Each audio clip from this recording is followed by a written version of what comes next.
Hi guys, welcome back to Christy's World. So today it's story time, and I have a short, sad but funny story that I wanted to share with you. And I am feeling good today because I'm rocking my natural hair and I love it.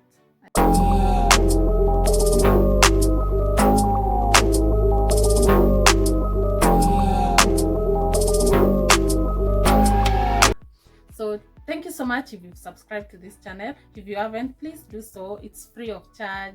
Please do so. Subscribe right now. Thank you. Okay, also remember to hit the notification bell so that you can be able to know whenever I upload a new video. So guys, have you ever been conned in broad daylight? You wanna talk about it? Let's do this. This is something that happened to me in last year, a time like now, maybe, so that's like a year ago. I was in town, in the CBD, and I had some errands that I was running.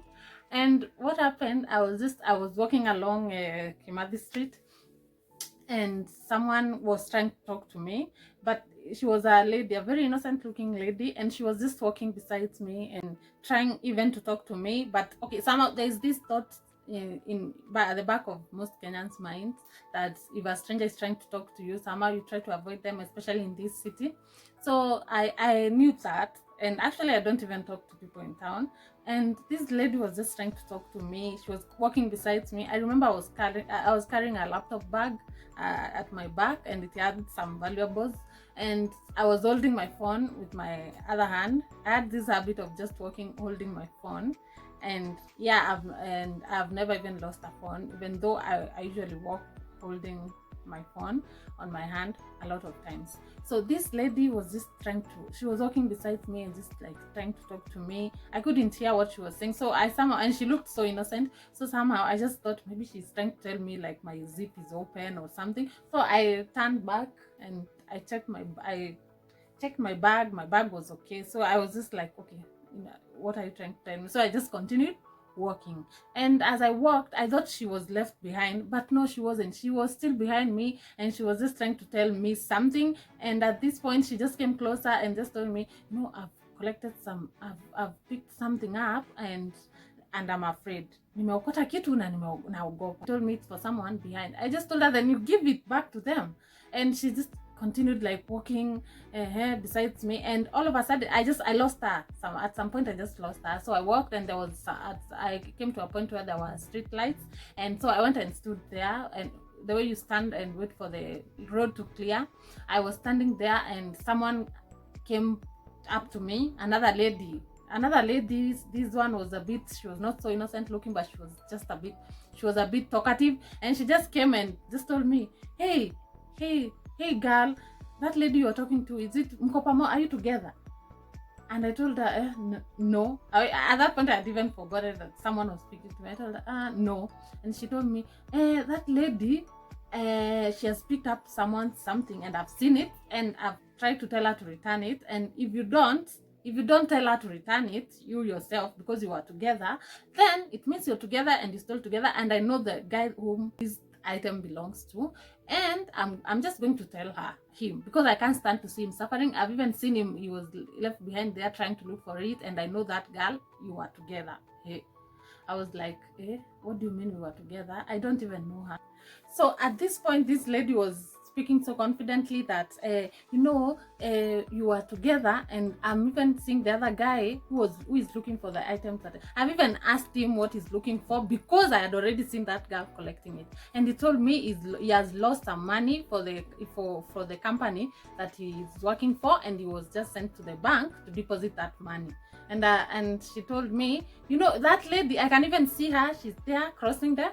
She's there, that is her. She started pointing at the lady now who was talking to me, the first one. So she pointed at her, and she was like trying to call her, come here, I know what you've done, what. And as all these things are happening, I'm just like, okay, at this point I'm just thinking, what is this now? So I want to cross the road, and somehow this lady is just so adamant, and she's like, no, wait, we are going to convince her to give back that money to this guy. Look at him. So this guy even comes up, and he comes up, and this lady calls the guy, and this guy comes looking so innocent, like he's almost even tearing her up. because he's lost this amount of money, that he is going to be in trouble if he doesn't deposit to the bank. Now I just start pitying him.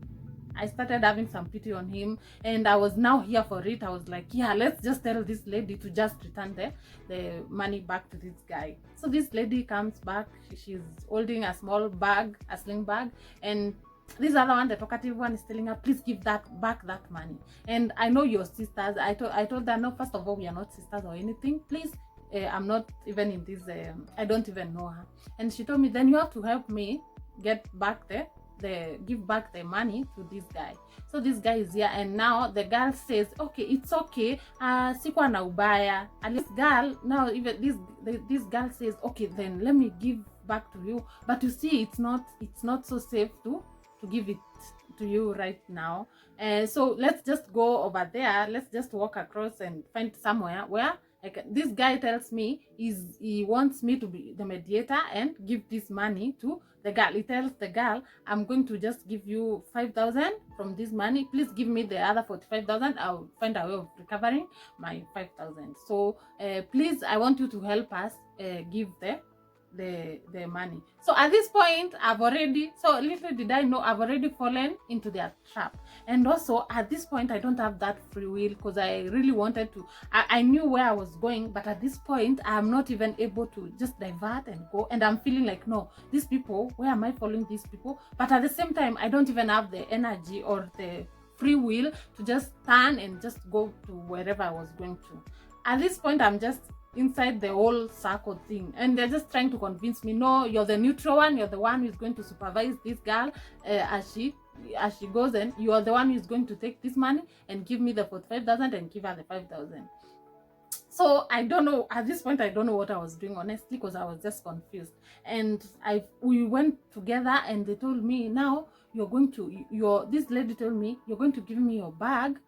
They gave me the bag that has the money, and they told me, you go to the city council toilets and try to withdraw. You take out the money, you take the 5,000, you come now with the money and give this guy the 45,000 and 5,000 to the other lady.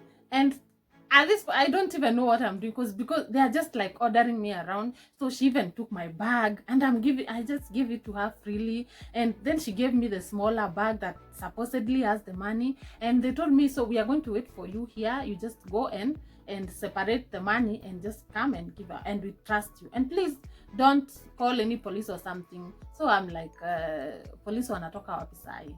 So this guy tells me, no, because you still have your phone, where you might go and even start calling police. I don't want her to be in trouble. I just want to recover the 45,000, and she goes with the 5,000. Okay. So at this point, I'm just like, okay. The other lady tells me, no, give me your phone too. I hold it for you, and we are waiting right here. You know, in a normal circumstance, would you give people your items to people, your strangers? No, that has never happened to me. But I just found myself just giving them my phone too. And I just went in. I went in with a small bag, and this, as I went into the toilets, at the queue, actually, just when I entered the block, the toilet block, and I went to the queue, and something dawned on me. I was like, what am I doing here?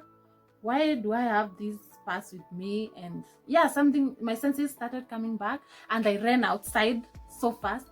When I went outside, I just knew, yeah, I've been conned, because I ran outside and I didn't even check what was in this bag or anything. But when I ran outside and I didn't see them, I just knew, yeah, I have been stolen from. And that is when now I started even thinking. It's like all this time I was not even thinking, or I was thinking, but my thoughts were not so clear, and I didn't have the will or the power to even get out of that place with those people. I don't know what these people give to people, and you're just like, they are zombie. You follow the instructions and you just do everything they're telling you to do. So when I went outside, I found myself here. Now I am alone. I am alone. These people are not here. I don't have my phone. I don't have my item, the things that I was carrying. Everything, my wallet, money, everything is gone. So the only thing that rang in my mind, I have some friends in town. So I rushed to the place where they were, and I just went and told them with the bag. Now I just went and removed it. I took out the bag, and in this bag there was an envelope, and this envelope supposedly now has money. And of course at this point I already knew it has no money. So we took out the envelope, and it had 50 bob, 50 shillings. So I took out the, so at this point they just told me, hey, you've been conned. I told them, yeah, I know that has happened to me now. So here I am with nothing but 50 bob, 50 shillings, and I'm in town. These 50 shillings cannot even get me back to my place. Yeah, the fare that I use is at least 70 bob to come from town to where I live.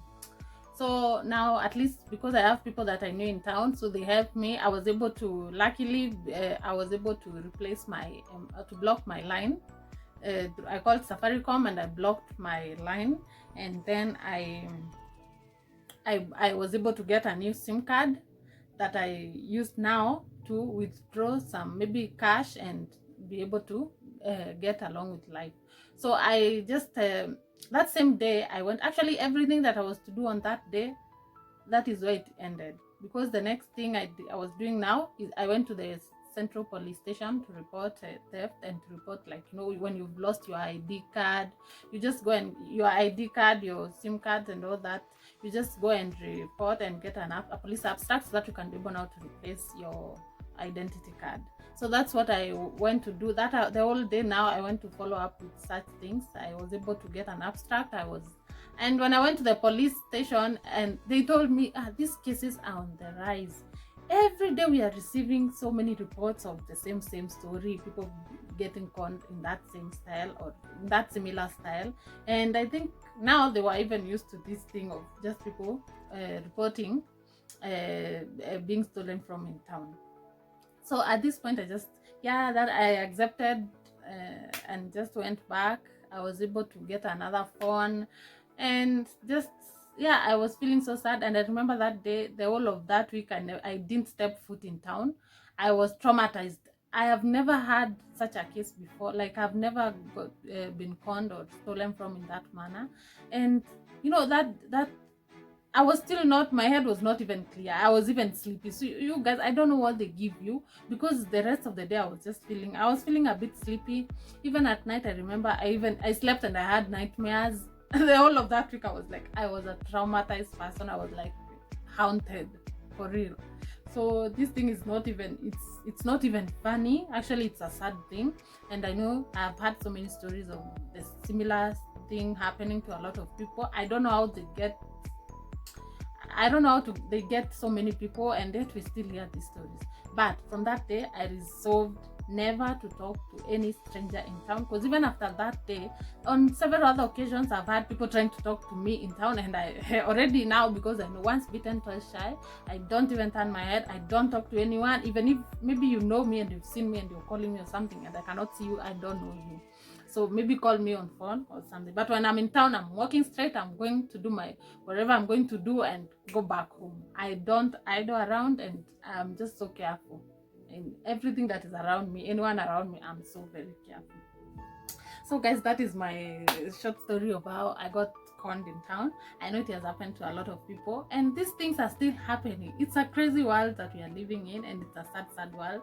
Imagine something like a phone. Maybe you worked so hard to be able to get that phone, because I remember, like, okay, that phone was a phone worth around 30k, and I felt so much pain losing such a phone. And also, you know, even not a phone alone, I lost some money, my bag, so many things that were there. And you know, it's just painful that there are people who are out there, they are waiting, they are not working, they're just waiting to go and steal from other hardworking Kenyans. And it's just so annoying. It's so, I hope their 40th day comes, because it's very painful to lose your valuables. Okay, for me, on my side, I lost just a few things. I would say a few, because there are people who lose a lot. There are people who go to the bank and withdraw money and give them. There are people who even lose their household items. They go with you to the house and you start giving them your TVs, your everything, your fridge, and People won't say anything because they think you're together. Actually, when you're in that state, you're just like hypnotized.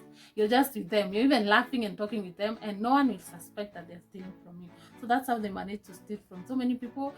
Yes, robbery without violence. They steal from you so smoothly. No one will even suspect that you're in the hands of robbers. So the following week I went, and now this is another sad part of just starting to replace your identity card. You know how you you rise up early to go to Duma Center and now start those processes of replacing your ID card. They are painful. Your maybe ATMs, now you don't have them, you have to get new ones. Oh, it's just so annoying because these people make you now go back and start doing things that you had already done. Yeah, so that's my short story of how I was conned. Please comment down below if you have gone through that or know someone who has been conned in that manner. Thank you so much, guys, for watching. I'll see you in the next video. Remember to subscribe, comment, share. Give this video a thumbs up if you enjoyed this story or if it helped you get some awareness about these thieves that are conning people in that manner. Thank you so much. I love you so much for watching. Bye.